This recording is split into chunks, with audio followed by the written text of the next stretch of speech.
Others insisted it began suddenly, one night in early October, sharp and unmistakable. What everyone agreed on was this: the man who lived in apartment 3B heard it more clearly than anyone else. He had moved into the building only 6 months earlier, quiet, polite, the kind of neighbor you might nod at but never really know. He worked nights, slept during the day, and kept to himself.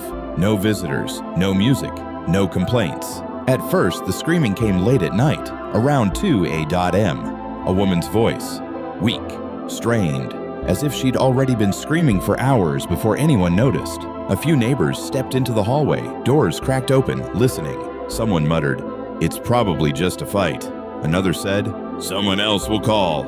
The man in 3B stayed inside, sitting on his couch, hands clenched, listening to the voice rise and fall like it was drowning. On the third night, the screaming changed. It wasn't constant anymore. It came in short bursts, sudden shrieks followed by long, empty silences. The kind that made your skin crawl because your brain filled the gaps with images you didn't want. That was the first night he stood outside his door, phone in hand, hovering over the emergency number. He didn't press it. By the end of the week, the building smelled wrong. Something metallic lingered in the stairwell. Something sour. Residents complained to the landlord, who promised to look into it. Maintenance checked the basement. Nothing was found. The screaming continued. By then, the man in 3B noticed something unsettling. Every time the screaming started, it felt closer to him. Not louder, closer, as if the walls were shrinking. One night, he pressed his ear to his bedroom wall and realized the sound wasn't traveling through the building at all. It was coming from inside it. He knocked on the neighboring doors. No one answered. When he asked others the next morning, boy, their descriptions didn't match his. Some heard yelling. Others heard crying. A few admitted they'd heard nothing at all. "You're probably stressed," one neighbor told him. "Night shifts mess with your head." The police finally arrived on the 9th night. Someone else had called. They searched the building from top to bottom. No signs of a struggle. No missing residents. No noise complaints on record besides this one. While they were there, the screaming stopped. Completely.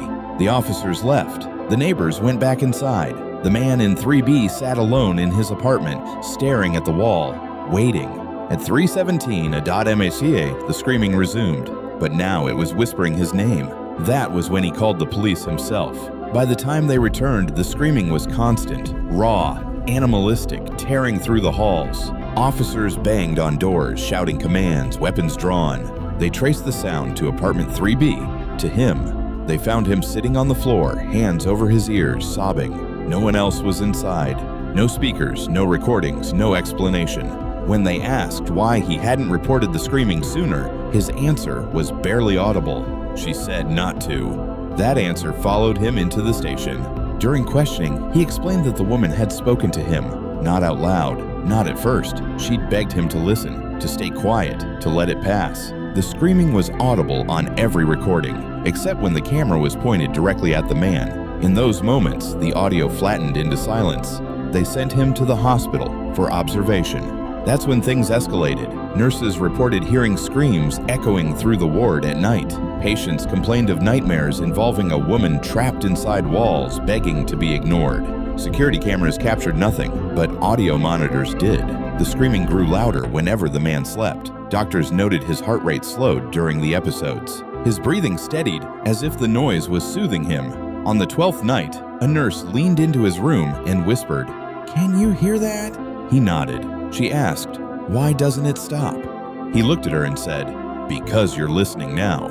The hospital lost power shortly after midnight. Backup generators kicked in, but for 6 minutes, the entire floor went dark.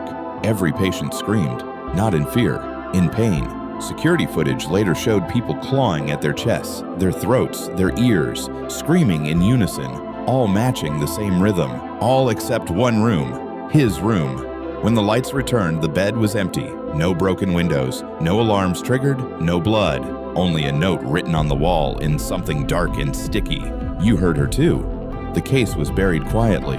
Officials blamed mass hysteria, a gas leak, a shared nightmare, anything that didn't require an explanation. But the screaming never stopped. It moved. Apartment buildings across the city reported similar sounds. Hospitals, hotels, police stations. Always near someone who claimed they'd heard it for weeks. Always someone who waited too long to speak up. If you're listening to this right now and remembering a sound you ignored, if this story made your chest feel tight for reasons you can't explain, you're not alone, and neither was he.